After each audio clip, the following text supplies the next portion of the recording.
Muy buenos días, muy buenas tardes en cualquier parte del mundo en el que nos encontremos ahorita en esta etapa de nuestro Congreso Internacional de Medicina Crítica en Obstetricia. Tengo el gusto, el agrado de estar con ustedes con el tema de politransfusión y efectos en la coagulación. Me vuelvo a presentar, soy el doctor Rubén Chávez Delgado, ginecobstetra y medicina crítica en obstetricia. Para esto voy a empezar platicándoles a ustedes sobre los cambios adaptativos del embarazo. Esto es muy importante porque la paciente obstétrica es totalmente diferente a la paciente que no es embarazada o puérpera. Todos los cambios que durante el embarazo nuestros pacientes se muestran son para adaptarse a todo lo que se acontece, a todo lo que regresa después del puerperio. Esto es, se está preparando para sangrar. Estas pacientes se preparan para una hemorragia. Estas pacientes se preparan para que tengan ellas la reserva necesaria para poder sangrar, para poder solventar las necesidades. Sin embargo, tenemos aquí muchos puntos en contra de nosotros y de nuestras pacientes. Las pacientes embarazadas son pacientes protrombóticas por excelencia. Hacen trombos y durante todo el embarazo corre el riesgo de hacer tromboembolias pulmonares principalmente. Estos trombos se generan a nivel intravascular y se genera aquella reserva que ellas tienen para deshacer esos trombos, ¿no? Entonces aquí eso va también en nuestra contra y es pelear contra el reloj cuando tenemos la hemorragia. Fíjense, dentro de los cambios adaptativos del embarazo, es de que los factores de coagulación, la protrombina y la procelerina, no se alteran, esos continúan normales. Los factores que disminuyen es el previo a la tromboplastina y el factor estabilizante y la fibrina. Esos disminuyen, lo que condiciona que si disminuye el factor estabilizante de la fibrina y además el previo a la protrombina, entonces vamos a tener el riesgo de la hemorragia. Otros parámetros, fíjense que incrementa los tiempos de coagulación, aumentan, y ahorita vamos a platicar un poquito de ello, aumentan hasta un 20% los tiempos de coagulación, el TP y el TPT, el fibrinopéptido A, el PDF, el PAI2, plasminógeno, es importantísimo que veamos que también incrementa este plasminógeno, la masa eritrocitaria. Fíjense que va a aumentar el volumen, pero el eritrocito continúa en el mismo número, pero el eritrocito crece un poco por aquello del transporte de oxígeno, ¿no? Todos los estudios de la tromboelastometría y la tromboelastrografía pues nos van a mostrar un paciente que es hipercoagulable. Vuelvo a repetir, son trombóticas por excelencia. Aquel anticoagulante normal, la proteína C y la proteína S, pues van a disminuir. Las plaquetas también llegan a tener un descenso gradual y es fisiológico. La antitrombina 3, el factor, el que dijimos del antecedente de tromboplastina, y además el estabilizante de fibrina van a disminuir, como ya lo había yo comentado. Todo esto es el que nos va a dar el enfoque tanto para hacer el trombo como para que si nos tengamos nosotros esa coagulopatía durante una hemorragia, ¿sí? La hemorragia es muy importante que tengamos presente que nos va a sangrar y nos va a sangrar y nos va a sangrar, y por ahí se va a escapar todos los factores de coagulación, y tanto celular como moral, ¿sí? Fíjense, en esta gráfica yo quiero mostrarles que del lado izquierdo vemos el incremento en porcentaje, ¿sí? Del lado derecho vemos las edades gestacionales. Aquí es bien importante que veamos que incrementa el volumen del torrente sanguíneo. Incrementa el volumen, incrementa la cantidad de algunas células, pero no de todas. Y entre la semana 32, 28, 32 es el punto máximo en donde podemos contar nosotros con los cambios también hemodinámicos, ¿sí? Por el aumento del volumen que puede ser hasta de un 50% de acuerdo a algunas investigaciones. Fíjense, 45% en promedio que aumenta el volumen circulante. Esto es bueno porque podemos tener nosotros un poquito más de reserva en esa hemorragia, un poquito más de capacidad de perder sangre. Desafortunadamente también es algo que nos va a hacer que nos confiemos y que creamos que nuestra paciente se encuentra en buen estado.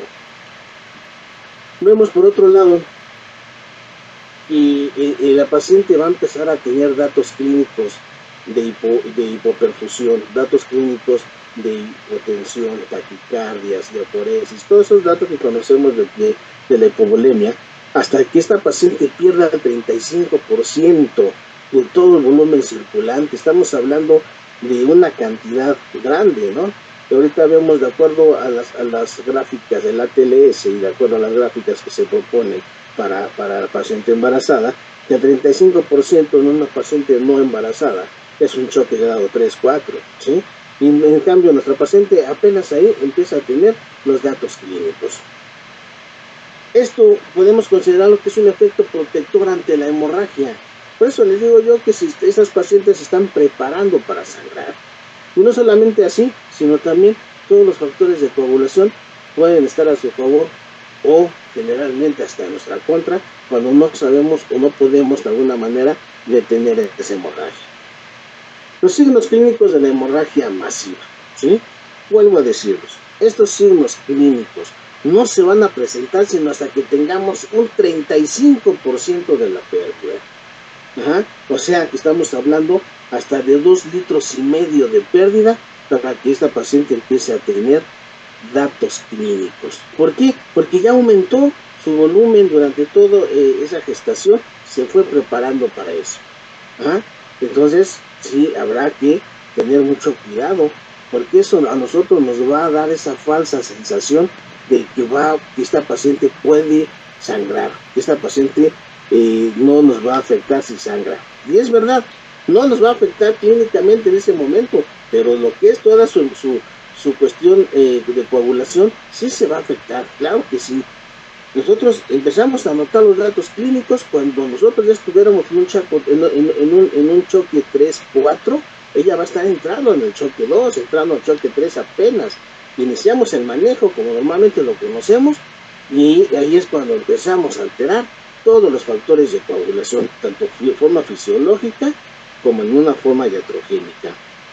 Bien, la mayoría de todas las investigaciones en las instituciones han hecho un protocolo de transfusión masiva, ¿sí? Y han hecho un punto de corte que dice 1.500 mililitros, lo que corresponde más o menos como en el 20-25% del volumen circulante. Y dicen 1.500 mililitros, ya fuera parto, ya fuera cesárea, ahí vamos a empezar el protocolo para la transfusión de estas pacientes. Pero antes de que eso sucede, ya empezamos a usar soluciones cristaloides, en algunos casos mal empleados, los coloides. Fíjense bien, estas pacientes vamos a clasificarlas. La coagulopatía dilucional, ¿cuándo se va a presentar? Lo más común, lo más frecuente, 76-80% de los casos de hemorragia obstétrica por atonía, ¿sí? Desgarros del canal de parto y la administración excesiva de líquidos parenterales. Si de por sí está sangrando, está perdiendo sangre a través está perdiendo los factores de coagulación a través de ese sangrado. Y además le ponemos más líquidos, hacemos entonces una serie de cambios que ahorita vamos a platicarlos dentro del vaso sanguíneo y pérdidas más, diluyendo los factores de coagulación y todavía tenemos adentro. La coagulopatía de consumo, desprendimientos de placenta. Esos desprendimientos de placenta que se nos llegan a infiltrar, que se llega a acumular ahí la sangre dentro del miometrio, ¿sí? Ocasionando una cascada de coagulación, provocando al final de cuentas la hipofilinogenemia y la trombocitopenia. La embolia de líquido amniótico, afortunadamente poco frecuente, pero que la hemos visto, sangrados importantes, ¿sí? No hay forma de detener ese sangrado. La preeclampsia, el síndrome de Hell, estos son los que son por coagulopatías por consumo. Si nosotros observamos estas imágenes, la primera de la izquierda, atonía uterina, ¿sí? Eso es un útero atónico, un útero flácido, un útero en el que desafortunadamente está sangrando. En la siguiente imagen del lado derecho vemos un desprendimiento de placenta con un útero de cobalidad, ¿sí? La sangre infiltrada en el miometrio. Muchas veces estos úteros pues ya no tienen otra razón de ser y tenemos que hacer histerectomía. Existen otras técnicas que, bueno, no es el caso de la plática, pero estos producen coagulopatías importantes. Las lesiones del canal de parto, desgarros cervicales, desgarros vaginales con grandes hematomas. La imagen de la derecha, un secuestro de más de 2 litros en lo que es todo el hueco pélvico, se fue por atrás del retroperitoneo y se hizo un problema muy grave y también hizo una coagulopatía impresionante, ¿sí? Pacientes graves por defectos pequeños. Síndrome de Hell, una paciente en terapia intensiva con coagulopatía secundaria a un síndrome de Hell.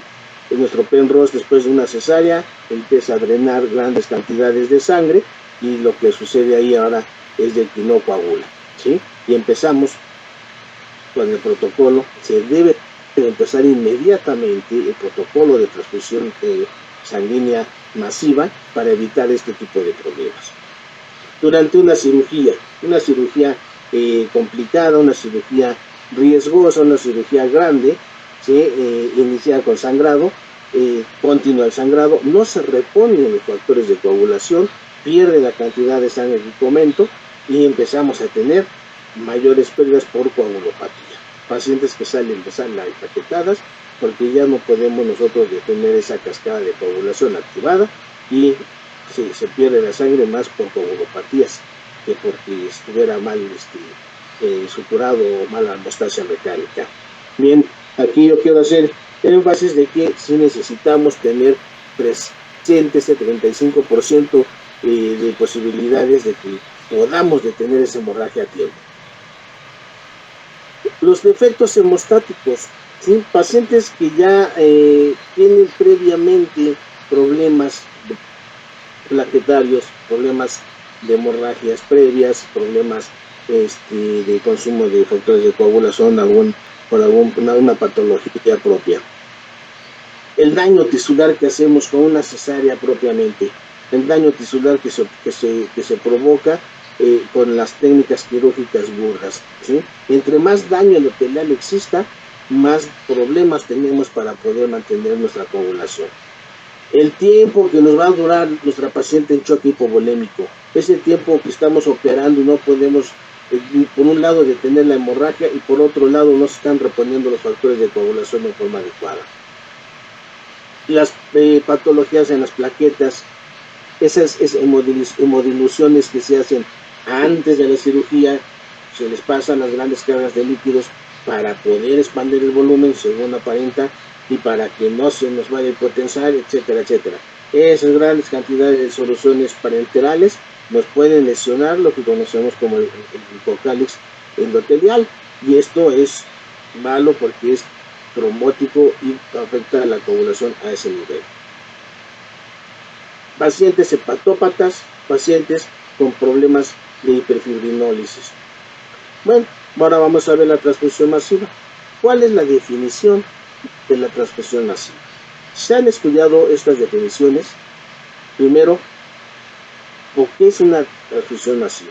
No ha habido un consenso propiamente en el que diga exactamente qué es una transfusión masiva, ¿sí? No se dice algo que esté aceptado universalmente. Pero sí se ha convenido de que de 10 a más unidades de sangre, ¿sí?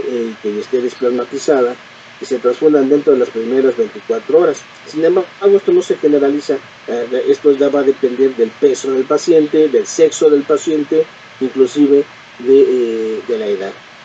Esta definición está dada en forma universal a todos los pacientes, por eso no hay algo contextual.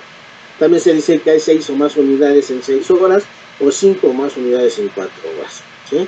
O sea, no se ha llegado a algo que nosotros digamos, esto es una transfusión masiva.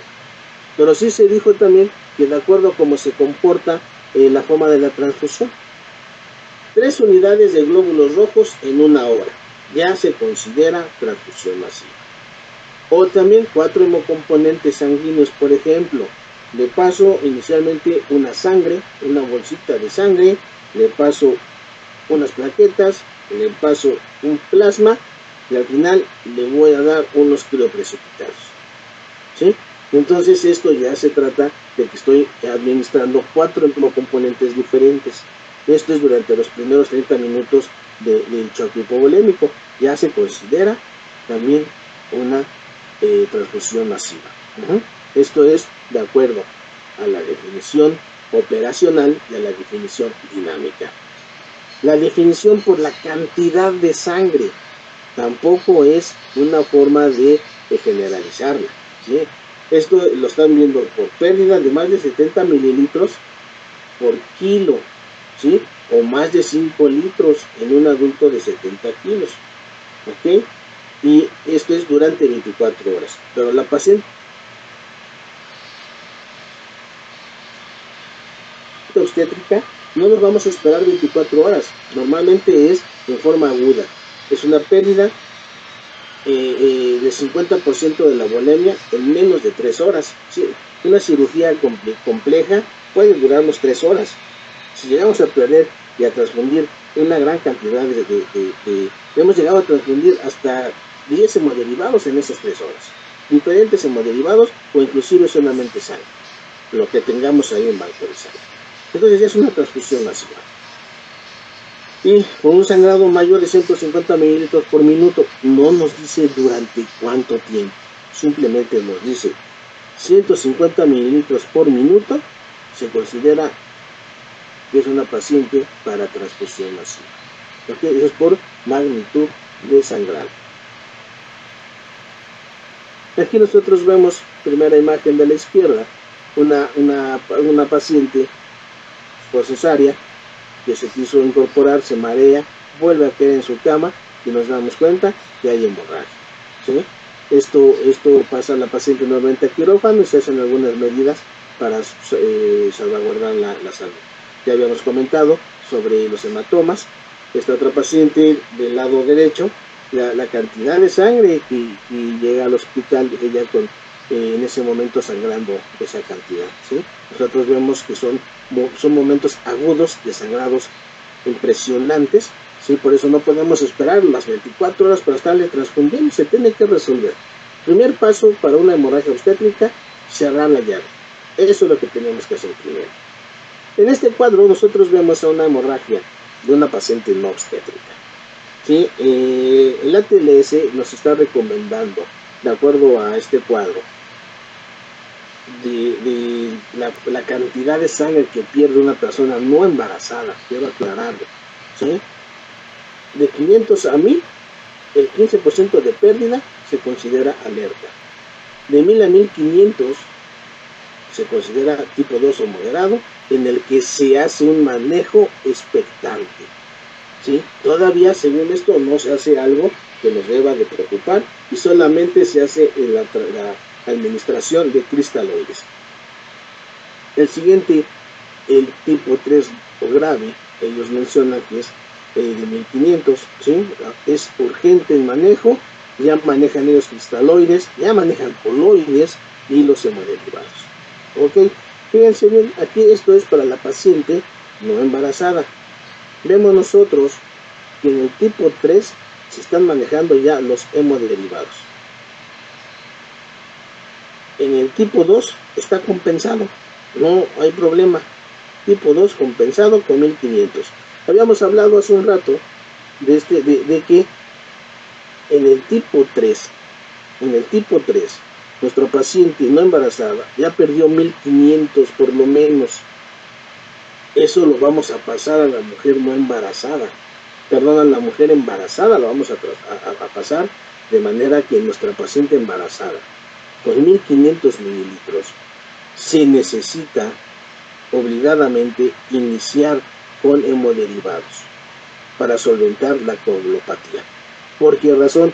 Vuelvo a decir, la paciente embarazada es protrombótica por excelencia. Protrombótica hace trombos, que luego el efecto de la fibrinólisis deshace el trombo, no hay problema.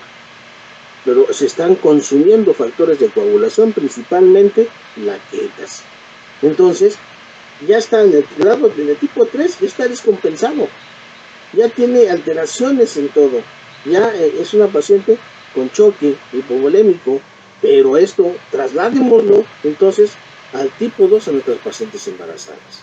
Empecemos a transfundir cuando calculemos 1500, porque es el punto de corte que se ha establecido dentro de varios estudios para decir que en ese momento se inicia el protocolo de transfusión masiva, ¿sí? 1500 de pérdida. La transfusión en la fase aguda, o sea, si ya veo yo que tiene 1500 de pérdida, empezamos a hacerle ahí la transfusión. ¿Para qué? No es tanto para reponer la sangre, vuelvo a repetir, esta paciente está preparada para perder sangre, no está preparada para tener más hemorragia a consecuencia de alteraciones en la coagulación. Entonces, la transfusión en la fase aguda nos va a dar una posibilidad del 15% más para que la paciente no caiga en coagulopatía. Bien, vámonos por partes. Ya hice la lesión del tejido. En una cesárea se lesiona el tejido. La paciente ha estado sangrando por una apnea uterina que no ha revertido a uterotónicos. Empiezo yo a hacer mi manejo quirúrgico, fuera el que fuera, y la paciente ya está en choque hemorrágico. En consecuencia ya está teniendo una hipoperfusión distal. Cambios en el déficit de base, cambios en el lactato, cambios en todo lo que genera la hipoperfusión. A nivel de los vasos sanguíneos, estos problemas empezamos a tener cambios anormales en la célula endotelial. Ruptura de las vellosidades, por decirlo de esa manera, del glucocálix endotelial. ¿Esto qué va a provocar? Le empiezo a meter agua, soluciones cristaloides, coloides que no deberíamos. Empiezo a administrarlo. Lesión endotelial a consecuencia del incremento de las soluciones parenterales. Lesión endotelial a consecuencia del coágulo mal generado por los coloides, ¿sí? Entonces, acúmulo de plaquetas. Pero también el eritrocito que nosotros le ponemos va a tener algo que ver. Ahorita se los voy a platicar. Entonces empezamos a tener, primero, un incremento en la formación de fibrina. Pero obviamente viene el efecto normal de la fibrinólisis y los tiempos de coagulación empiezan a prolongarse. La trombocitopenia empieza a presentarse y empezamos a tener disminución del fibrinógeno. Aguas, primer factor del que tenemos que tener cuidado, el fibrinógeno. Fibrinógeno abajo de 200, empecemos a administrar fibrinógeno. La paciente sin fibrinógeno se nos va a complicar irremediablemente. ¿Sí? Entonces, todas estas pacientes que ya tienen hemorragia, el 25% de ellas, si no es bien manejada a partir de los 1500 de pérdida, van a ser coagulopatía. Entonces van a empezar a sangrar a pesar de que nosotros ya la hayamos desarterizado, puesto Belins, Hyman, lo que fuera. Empieza a sangrar por coagulopatía. Obviamente se va a un extremo de hipotermia y, como dije, empieza a haber cambios en el equilibrio ácido-base y hace acidosis. Esa triada, coagulopatía, hipotermia y acidosis. La clásica triada. Ahora, en este artículo menciona que la transfusión masiva son 4 paquetes globulares en 1 hora. A veces llegamos a pasar hasta un poquito más. Ya entraron 4 paquetes globulares, esa sangre entra, pero no se distribuye completamente en el vaso. Hace esa irrigación o ese paso por el vaso sanguíneo en forma laminar. O sea, la parte de alta velocidad dentro del vaso se va por el centro, de baja velocidad se va pegada a la pared, pegada al endotelio que de por sí ya está lesionado. Y ahí pasan las plaquetas. Las pocas plaquetas que pueden haber quedado se lateralizan y van pegándose junto a la pared y van generando trombos. Consumo de plaquetas, liberación de tromboxano A2, vasoconstricción, lesión endotelial, lesión de glucocálix, pérdida del óxido nitroso, liberación de citocinas, de factores inflamatorios, más acúmulo de plaquetas. Y aquí venimos a resolver el asunto del trombo de origen de multicelular, porque los mismos eritrocitos llegan a acumularse, se hace la capa de fibrina, ¿sí? Y como tenemos hipofibrinógeno y disminución de la fibrinólisis, ¿qué va a pasar? Se hacen trombos intravasculares con consumo de los pocos factores de coagulación. Entonces, otra definición, reemplazo del 50% de sangre total en 3 horas. Las transfusiones masivas van a haber alteraciones de la coagulación. Casi, decía la literatura que el 25%, pero es más incluso. Ya habíamos dicho que toda la transfusión masiva va a tener cambios. Estos son algunos de los cambios importantes: hipotermia, acidosis, trombocitopenia, la coagulopatía, ¿sí? Hipocalcemia, hipercalcemia, reacciones hemolíticas, reacciones alérgicas a la sangre, cráneo, taco, ¿sí? Todos estos problemas nos van a ocasionar coagulopatía dilucional. Bueno, me preocupa la hipotermia y me preocupa la acidosis. Ahí está. Pero también esta triada mortal, dicen, si tú no mantienes a tu paciente con una temperatura arriba de 35 grados, con un pH arriba de 7.1, ¿sí? Con una fibrinógeno arriba de 100, arriba de 200, entonces vamos a tener graves problemas y viene la triada mortal. En la actualidad, acabo de leer que el calcio es importantísimo. Yo me preguntaba, ¿por qué calcio en las hemorragias? Quiero aclarar, el calcio no nos va a servir para la contracción uterina, no nos va a servir para eso realmente no. Podrá funcionar en alguna forma para eso, pero no es el motivo. El calcio tiene varias funciones. Una de ellas, ahorita las vamos a explicar, dentro de la cascada de coagulación, ¿sí? Entonces, si tenemos hipocalcemia, si no usamos calcio, entonces va a haber otro problema que le han llamado el diamante mortal. Conjuntamos todos estos y es el diamante mortal, más grave que la triada mortal. Hipocalcemia. Entonces, nunca nos hemos preocupado por arreglar los trastornos de electrolitos cuando estamos metiendo sangre, plasmas, fibrinógeno, ácido tranexámico, plaquetas, pero no nos preocupamos por los cambios electrolíticos. Y la paciente muere por alteraciones del ritmo cardíaco. Miren, rápidamente, vemos aquí el modelo de coagulación propuesto, ¿sí? Vemos que hay 3 fases: la fase de iniciación, la fase de amplificación y la fase de propagación. Cada uno de ellos tiene sus funciones. Fíjense, en la fase de iniciación, donde entra el factor tisular. Lesiono tejido, y en ese momento las plaquetas inmediatamente se activan, las plaquetas van y hacen lo suyo en la lesión. Pero vamos a enfocarnos en el factor 10, en el factor 2, 9 y en el factor 7. Si se dan cuenta, estos factores tienen aquí gran influencia para generar después la trombina en la fase de propagación. La trombina, fibrinógeno, fibrina, ¿sí? Cúmulos de plaquetas con eritrocitos, fibrina, y luego viene la fibrinólisis. Entonces necesitamos también cuidar esa fibrinólisis, cuidarla, tratar de que nuestra fibrinólisis no nos afecte, inhibir la fibrinólisis en dado caso.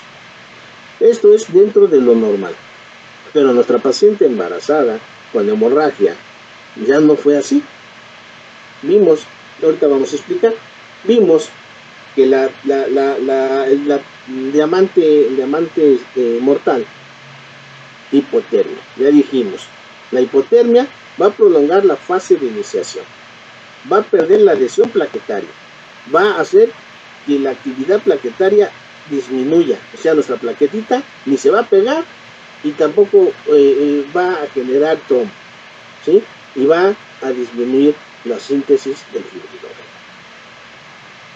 La acidosis prolonga la fase de propagación de la generación de trombina, reduce la formación de los complejos de factores de coagulación séricos, acelera la degradación del fibrinógeno, ¿sí? El calcio, aguas, calcio ionizado, ese calcio que no está unido, ese calcio que está libre, es el que vamos a necesitar. Por eso hay que administrarle calcio después de 1 o 2 paquetes globulares durante la hemorragia y a lo mejor mantener una infusión de calcio, magnesio. Ajá. Este calcio nos va a activar los factores de coagulación dependientes de la vitamina K, los que acabo yo de mencionar hace un rato. Va a estabilizarnos nuestro coágulo. La hemorragia va a aumentar si hay pérdida de calcio. La transfusión, si yo le meto sangre, hay pérdida de calcio. De por sí, a consecuencia de lo que hay en el paquete, por el citrato, por el anticoagulante. ¿Sí? Entonces, esto va a haber más mortalidad. Hay que ponerles calcio, pero no para contracción uterina. Volvemos a nuestra cascada. Fíjense bien. Dijimos que la hipotermia va a actuar sobre la fase de iniciación, sobre el factor tisular, inhibiendo todo el funcionamiento plaquetario. Vemos también que en la fase de propagación actúa la acidemia, evitando el efecto de la formación de la fibrina. ¿Sí? El calcio les va a afectar a estos factores de coagulación, como lo había yo comentado, y sobre todo nos va a afectar en la estabilización de nuestro coágulo, en la estabilización de nuestra capa de fibrina, grave. ¿Sí? Entonces no podemos nosotros dejar ese diamante que continúe, el diamante mortal. Así como estaba la triada, ahora es el diamante por efecto del calcio. La coagulopatía segura. Vamos a reanimar a nuestro paciente, regresamos a nuestro cuadrito de ATLS y regresamos en este orden.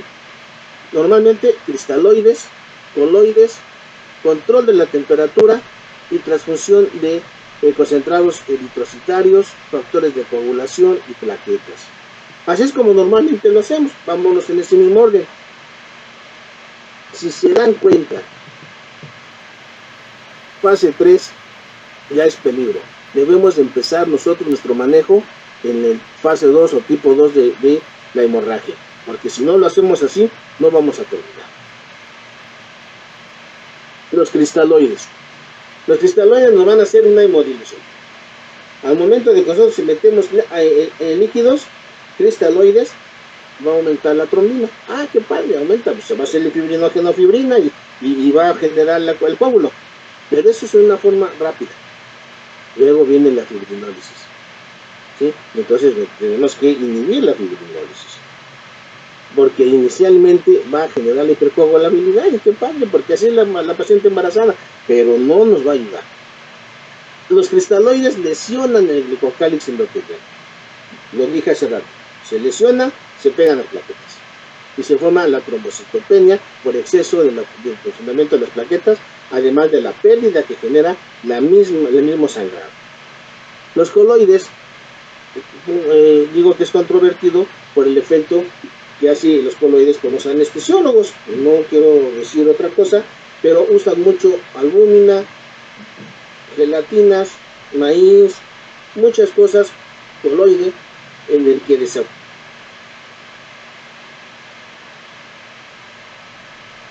afortunadamente se ha hecho un estudio en el que han puesto sangre con coloide y han puesto sangre con fibrina. Y el coloide ha generado un trombo anormal y ha tardado de hacer el trombo. Se tarda en hacerlo y lo hace malo. Entonces no se recomienda usar coloides. Y no se recomienda grandes dosis de cristaloides. Se recomienda empezar a usar sangre, hemoderivados, factores de coagulación. Eso es lo que se recomienda. Los coloides también inhiben la agregabilidad plaquetaria y pues no nos van a funcionar como debe de ser. Incrementan el volumen, mejora la presión, pero la coagulopatía se va a perpetuar si usamos coloides. El control de la temperatura, evitemos la hipotermia. La hipotermia va a enlentecer la acción de los factores de la coagulación, las va a hacer más lenta. Y si además le metemos coloide, entonces se hace más lenta todavía por el coloide y un coágulo de mala calidad. La hipotermia va a incrementar la fibrinólisis. Eso es lo que tenemos que evitar, la fibrinólisis. ¿Sí? Y entonces va a afectar también la función plaquetaria. La transfusión de los hemoderivados. Hay que empezar desde 1500 de pérdida estimativa. Difícilmente podemos tener las pérdidas exactas, ¿no? Empezamos con los concentrados eritrocitarios, factores de coagulación, plaquetas. Con esto podríamos nosotros ya empezar a ver qué hacemos. Ya le pusimos sangre. Recordemos que la sangre tiene una sustancia que es el adenosín bifosfato. Este adenosín bifosfato, al entrar al torrente sanguíneo al eritrocito, lo libera, activa las plaquetas. Es un activador de plaquetas, un activador de la ciclooxigenasa plaquetaria, un activador o un liberador del tromboxano A2. Y todo esto que hace favorece la formación de trombo. Esto, vuelvo a decir, interviene en aquella teoría multicelular del coágulo. ¿Sí? Y hacia un lado las plaquetas por el flujo laminar. Vemos nosotros que en una transfusión masiva, más de 18 concentrados eritrocitarios, vamos a tener pérdidas graves de plaquetas. Vean, este modelo es un modelo del vaso sanguíneo. La parte roja pues, es las paredes del vaso, la amarilla con verde es el endotelio con ese glicocáliz o glucocáliz. Entran los eritrocitos y vemos las flechas azules hacia ese flujo laminar. El centro va a mayor velocidad que la que está pegado a las paredes, hace fricción pared. Esa fricción lesiona el endotelio, lesiona esas velocidades de glucocáliz, ¿sí? Y genera la agregación plaquetaria. Ok, entonces el endotelio glucocáliz dentro de la coagulación, estamos alterándonos con el factor 5, heparansulfato, aquella sustancia semejante a la heparina, la proteína C y S, que son los anticoagulantes naturales, trombomodulina, el factor tisular, el factor de von Willebrand. Fibrinólisis, inhibidor del activador del plasminógeno, activador tisular del plasminógeno y la urosinasa. O sea, si se dan cuenta, empezamos a tener problemas ahí y sigue habiendo alteraciones mayores de la coagulación. El protocolo. Se han hecho varios protocolos, protocolos institucionales, protocolos en los que se han hecho de acuerdo a diferentes países. Bueno, son esquemas de reanimación, dice aquí, que se proponen para evitar la dilución de los factores de coagulación. Fíjense que es en una relación glóbulos rojos, plasma, plaquetas y octoprecipitados. Tendríamos que meternos, pero es razón de otra plática, que contiene cada uno de estos. Cada uno de esos contiene algunos factores de coagulación que no contiene el otro, entonces se van complementando. Algunos de los protocolos dicen que le pongamos uno de glóbulos rojos por uno de plasma. Otros dicen que le pongamos uno de glóbulos rojos por un plasma y medio. Otros nos dicen que pongamos uno de glóbulos rojos, uno de plasma y uno de plaquetas. ¿Sí? Para que nosotros digamos cuál es el mejor, habría que estar ahí. Y hay una forma más que desafortunadamente no todos los hospitales lo tienen, que es el ROTEM, ¿sí? Tromboelastometría y la tromboelastografía. Con eso sería muy fácil, pero no todos los hospitales cuentan con ello. La proporción de esta transfusión masiva que se ha sugerido por las escuelas americanas, por el colegio americano, dice que es uno de sangre, uno de plasma y uno de plaquetas. La europea dice que son 2 de sangre, uno de plasma y uno de plaquetas, ¿sí? O de precipitados. Hemos ideado algo que se llama el refrigerador hemostático. ¿Para qué? Para que el médico que está dentro del ruedo, que está dentro de lo que es el paciente con hemorragia, pueda usar esos hemoderivados a lo que mejor convenga. Entonces se le llama refrigerador hemostático, en el cual están incluyéndose 6 unidades de glóbulos rojos, 6 unidades de plasma y 1 unidad de plaquetas combinadas. O sea, son 6 paquetitos, lo que pudiera ser la plasmaféresis. Perdón, el concentrado de plaquetas. Bien, entonces aquí eso se lleva a quirófano y se va ocupando conforme se va necesitando. ¿Sí? Sería lo mejor. Vean nosotros aquí en este otro cuadrito también, en el que se ha deshilado un poco los datos clínicos del choque hipovolémico, la necesidad de los hemoderivados durante 24 horas. Pero quiero aclarar, la paciente obstétrica no nos va a esperar 24 horas sangrando. Aquí nosotros vemos la cantidad de glóbulos rojos que se están administrando en la clase 2, hasta 1900 mililitros de glóbulos rojos, de plasma 875, plaquetas de 5 a 6 unidades, pero precipitados también de 5 a 6 unidades, y así sucesivamente dependiendo del clase de choque. Si se dan cuenta, clase 2 en la mujer embarazada es el momento ideal para iniciar la transfusión y evitar los problemas deleterios que existen en la coagulación. Aquí me gusta mucho este artículo porque, si se dan cuenta, hasta el final dice minimizar la infusión de cristaloides, ¿sí? O sea, no exageremos porque los cristaloides lastiman el glucocálix. Y hay que usar el ácido tranexámico en forma temprana.